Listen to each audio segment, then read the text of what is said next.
Stu, I've known you for a while, but I actually did some research on you here. It says you were born in February 1957. I always thought it was 1857. I have nothing to say about that, Brodie. You know how that had to start, right? That had to start like this. I have nothing to say about that, Brodie. Your mom and dad, though, were blue-collar people, hard workers. As you were growing up, what was your childhood like? I thought my childhood was pretty cool, actually. There were a bunch of kids always around, whether it was my siblings, my sisters and brothers, 6 sisters, my brother, or my cousins. And there were plenty of us.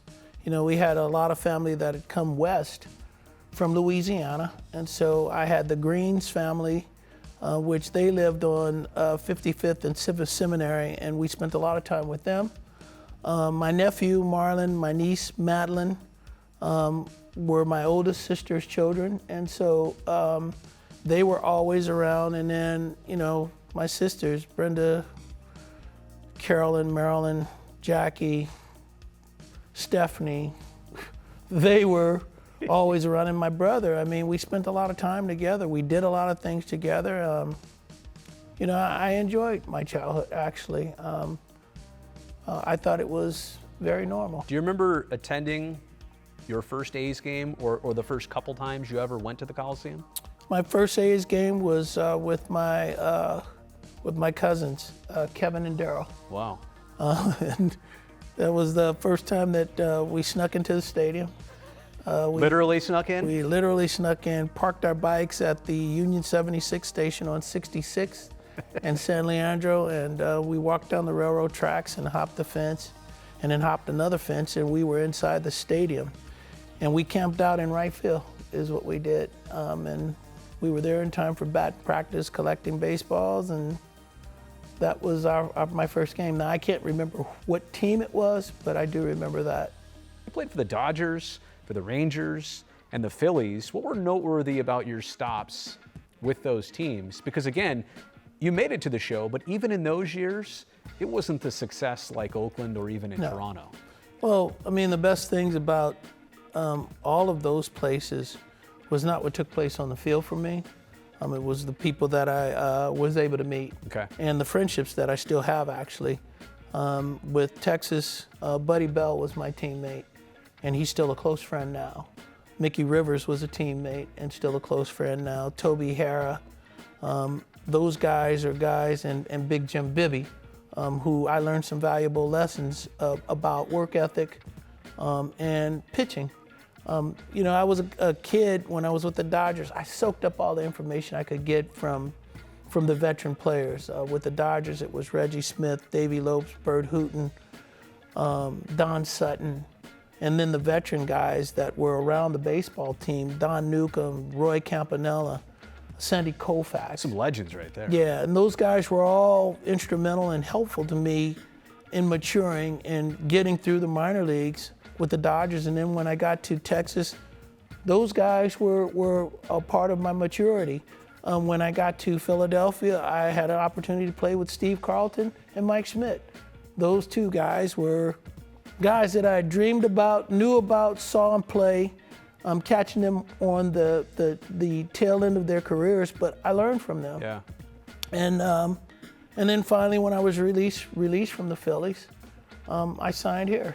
But more than the playing portion of my career in those two cities, it was more soaking up information and learning from guys who had been through it, who had gone through the battles, to listen to them talk about the do's and the don'ts, the things that I should do.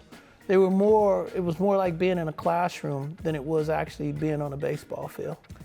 So I don't know who or where or when you picked this up, but the stare and the whole intimidation thing. Then we have to reflect back to Sandy Koufax. That's where it came from? Yes. Sandy got together with me in instructional league with the Dodgers. Now, I went to instructional league with the Dodgers in '75 after the season, which I had no idea why they were bringing me, but I did go in '75 after that season. And then in '76, after the '76 season, once again, I went to instructional league. And so I was wild, and Sandy Koufax identified how he was when he first signed with the Dodgers and how he was wild. And so I was so wild that I didn't pitch in instructional leagues. I did everything out of the bullpen. All my work was bullpen work. So when the pitcher pitched in the game, I would pitch in the bullpen with the catcher. All right.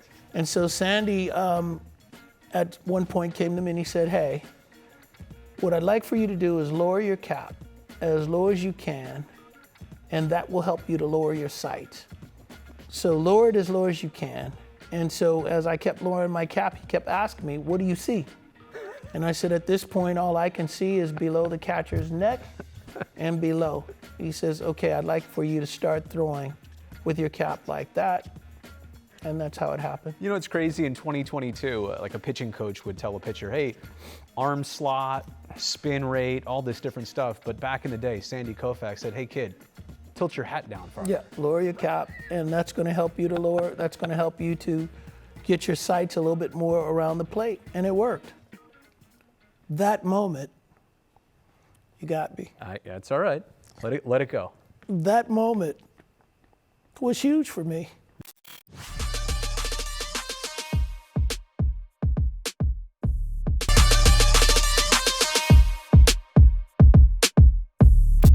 You had a 30-35 record before joining the A's in your career. Mm-hmm. Like, trajectory alone, what happened from a 30-35 record pitcher to what you then went on to accomplish with the A's? Something clicked. What clicked? Well, I mean, obviously it didn't immediately happen because Wes Stock and Jackie Moore, they really weren't giving me an opportunity to pitch here. And so I got to tell the story in between because there's a story that leads to what happened eventually. So Dusty Baker is here, and Dusty is still one of my closest friends. And I was telling Bake, you know, the writing was on the wall. I started a game against the Yankees, pitched well against the Yankees, and I still wasn't getting an opportunity to pitch. And, you know, I was already kind of fed up with baseball and the way things were going. And so I told Bake, I said, Bake, I think, you know, I'm going to give this another week. And That was it? I told him, if nothing happens, then I think I'm going to call it, man. And wow. And so Bake told me, he says, look, Stu, I can tell you one thing, he says, and this is the one thing I'm going to tell you. Don't ever give your uniform away. Make them take it. Huh. He says, so, you know, and, you know, Brodie, a part of that was I was still on the second year of I think I was making $890,000 at that time, which, you know, in that period was good. Almost $2 million. Yeah. And so I told Bake, I said, I'm just tired, man. I'm tired of not getting opportunities, not getting a chance to play. I've been released. Guys in Philadelphia weren't better than me, and now I'm here, and you got guys here that are better than me, and I'm still not pitching. He said, Stu, make them take the uniform off. Don't give the money back. Give yourself an opportunity to make more money. Right. And so I said, okay. And I waited, and I waited, and I waited.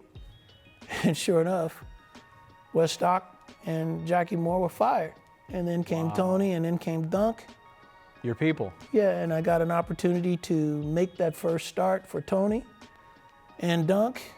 And then the things that came after that, and the words were, hey, that was a great start for you, Dunk. And we were talking in the bullpen, and he says, great start for you. And he says, what was that pitch you were using? Oh, that's my next question. And I told him, I said, it was a fork ball that I've been holding on to. He says, you didn't use that. He remembered when I started against them in the White Sox in '83 when I was traded to Texas. And he said, you didn't use that pitch then. Right.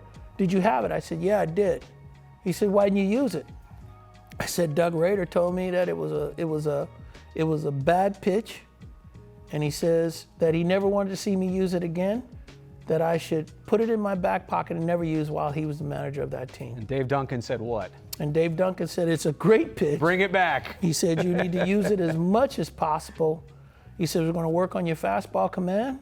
He said, but it's a great pitch along with everything else that you have, and I want to see you use it as often as you can in game.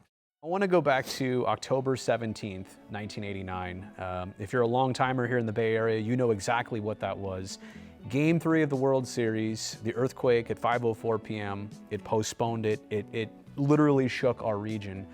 But you're at Candlestick Park at that moment in full uniform. Not long after that, the game is decided it would be postponed. You didn't play game 3, the real game 3, until 10 days later. But from that moment of the earthquake, where you're ready to go play a baseball game, to there's not a game, how does the rest of your night, and I guess even early next morning, how does that all conclude? Because I know this story, I want you to share it. What happens here is tremendous, where you were and what you did. So how does it go? You know, I don't talk about it much, Brodie, as you know. I know. I'm not that guy. But, I mean, it's after the game, the quake, we're on the field, families are, I mean, we got people crying, and, Right. you know, cellular service back in those days, man, Gone. was little to none. Yep. And so I couldn't reach my family. I had no idea where they were. We heard the bridge, we heard the Bay Bridge had collapsed. we knew the bridge had which collapsed. Part of it did, but not the whole thing. We knew that the San Mateo wasn't crossable, and so Right. it's a 6-hour drive All the way around the bay to get to the other side. It was a 6-hour drive. the bay, which you did. And I did, and I didn't even go to the Coliseum. I just said, to heck with it, I'll get my clothes on at another time. Yeah, And so you're in full uniform. I'm in when full you're, uniform. when you're driving back to Oakland. Yes. But you go specifically to one place. Well, I go to that place because the Nimitz Freeway, as it was called then, Right. was my only passageway to my house. 880. Which I lived in the Pacific Park Plaza, 6363 Christie, All right. unit 2213. You don't live there anymore. No. And You so, can say what it is. yeah, and so that was my only passage there. But my sister Brenda lived along the way, and so I was going home, obviously, and then going to see my sister because she was supposed to be a part of my family that was going to the game. Right. But I mean, it was lit up like it was Broadway on Academy Award night. Yeah. All the lights, Fire engines. the fire engines, Yeah. the freeway had The collapsed. Cypress structure was Yeah, destroyed. it looked like an accordion. Right. And I was able to get close enough, and I think because of, you know, the uniform and being recognized here in the area, I was able to get inside the barriers and not real close to the actual freeway structure, but enough to talk to people there Right. to know what had happened. And that night from the ballpark, I spent, I was there until probably 4:30, 5 o'clock in the morning. Wow. But in uniform. In uniform, but I had called, I knew all of the local vendors, stores, clothing places. Right. You had connections to help people. Yeah, I had access. Yeah. And so I started calling people Wow. that I knew, and soon we were getting food that was sent to the area. People had been displaced from their homes, and they were sleeping literally on cots outside their homes. And so I was getting blankets, clothing, food, coffee, anything that I could to help the workers in particular, but the people that had been displaced from their homes, to make sure that, you know, they were okay, they were fed, they had clothing, they were warm. Yeah. Because a lot of people, though their homes were badly damaged, and I'm sure they had other places to go, relatives here in the area, but they didn't want to leave their homes. Of course not. And so they were there, and I just felt the responsibility, and, you know, luckily the community came together to help those people Yeah. while they were working diligently Yep. to get those people out. And that was my goal, and that was my mission until we left Oakland to go to Arizona. I was there every day, I was there every night. Maybe baseball related, maybe not baseball related. What was your proudest accomplishment in your time here in Oakland? You obviously won a World Series, you were the MVP of that, a bunch of 20-win seasons. Was there something specific or something broad that was your thing? I mean, we won a World Series, and I was the MVP in that, obviously. But in that same year, I won in 1990, I won the Roberto Clemente Right. Award. Yep. And that moment, you got me. That's all right. Let it go. That moment was huge for me. Yeah. San Francisco, they were a community all themselves, and Oakland was a community in itself. And I felt that the athletes that helped me with what we were doing here in Oakland, it wasn't just for Oakland, it was for both communities. We did a real good job, I think, in helping to mend a really broken and torn down community to come together with the city of San Francisco. That was my proudest moment for this city, to be a kid that had grown up here and have dreams of doing something great in the city. And not just money, because as an athlete, you can throw money into a city, Sure. which I did that too. I threw money into the community, but to put together, the resources in a community to help rebuild a community and bring it back, they have all said that there is no better person to represent baseball as its first black ownership than you.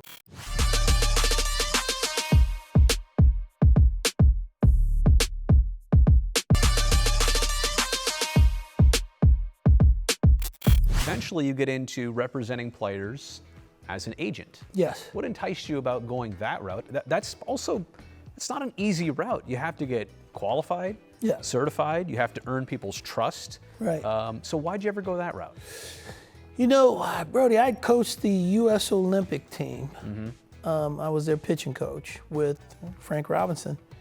And Thad Bosley was our hitting guy. And all of those guys, I talked to them, and listening to them as players, I just listened to them gripe and grouch about how their representation wasn't good. And then it brought me back to, once again, my guy, Tony Atanasio, and how much attention he paid to who I was as a player and my family. And I just figured that I wanted to bring that back. I had made a plan to be a boutique organization or do boutique representation. It wasn't get as many athletes as I could. Right.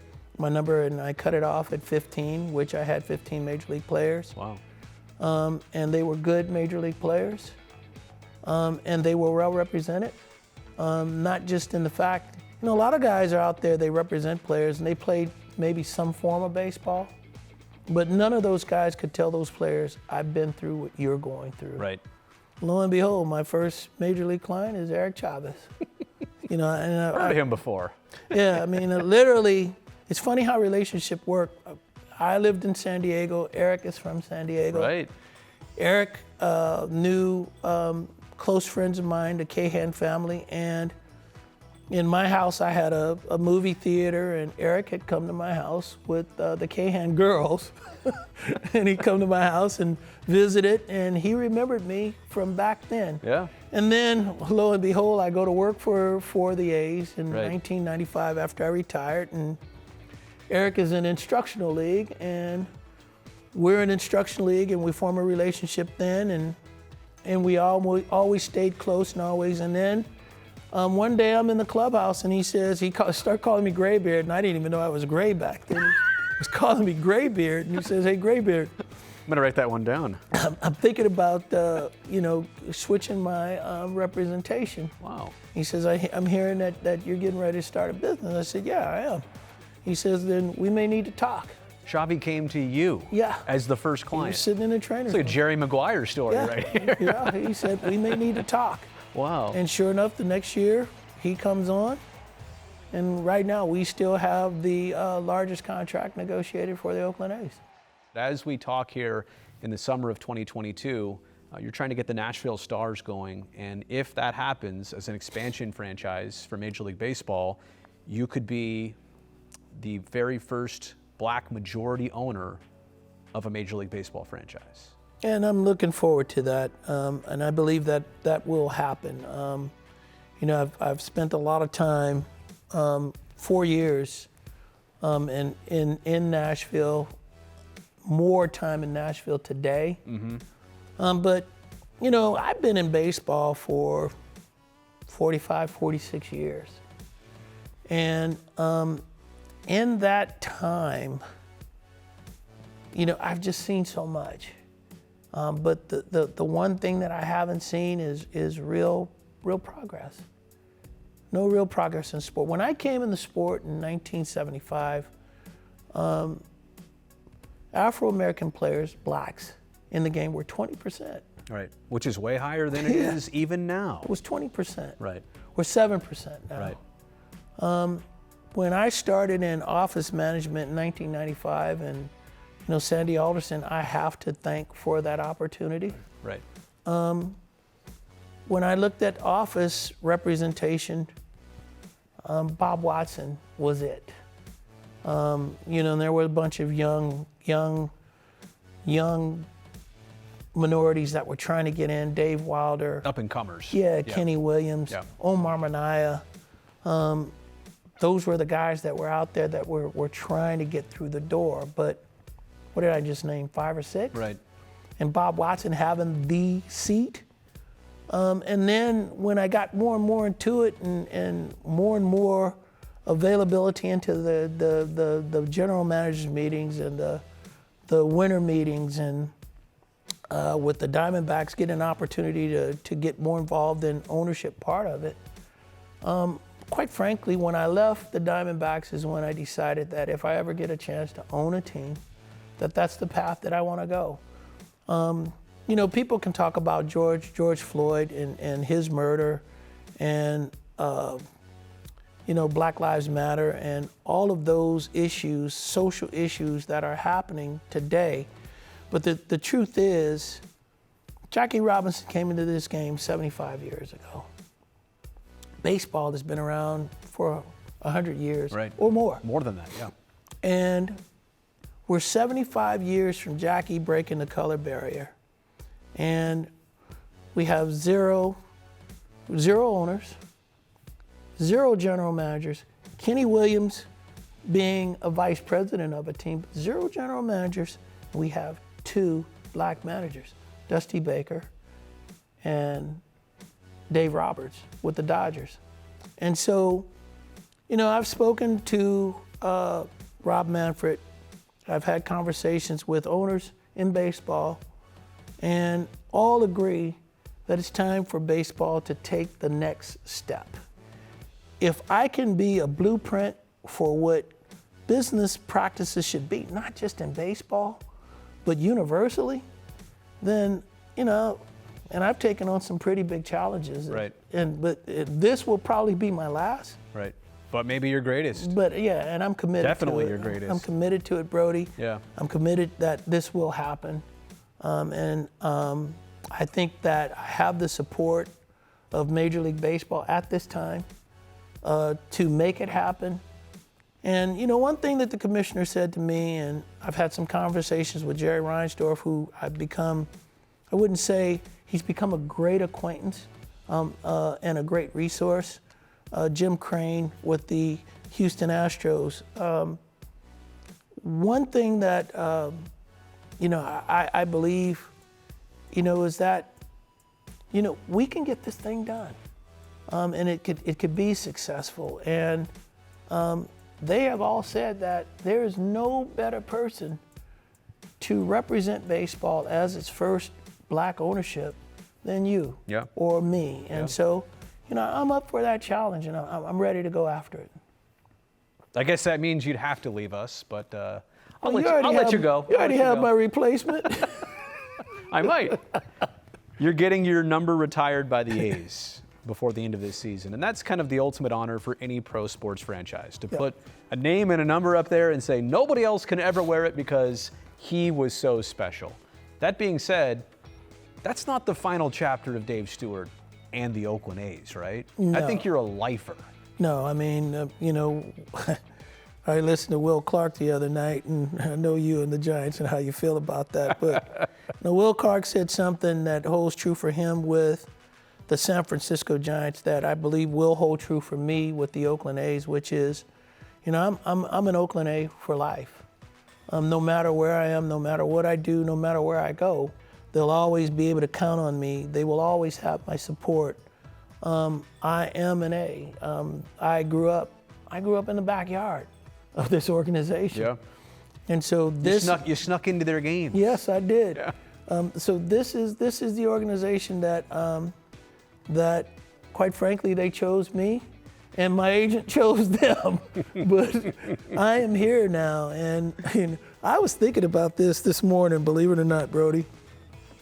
You know, the number 34 is already retired. It's true. This is true. It's a unique situation. It is very unique, but that in itself makes this special because I've had the opportunity to have it retired twice. Stu, I love you. We all appreciate you. I would say congratulations, but I feel like that makes it sound like this is the end of something. You're still going, and that's what's the best of all of this. So thank you for sharing all of these stories. Thank you, man. Thank you for having me.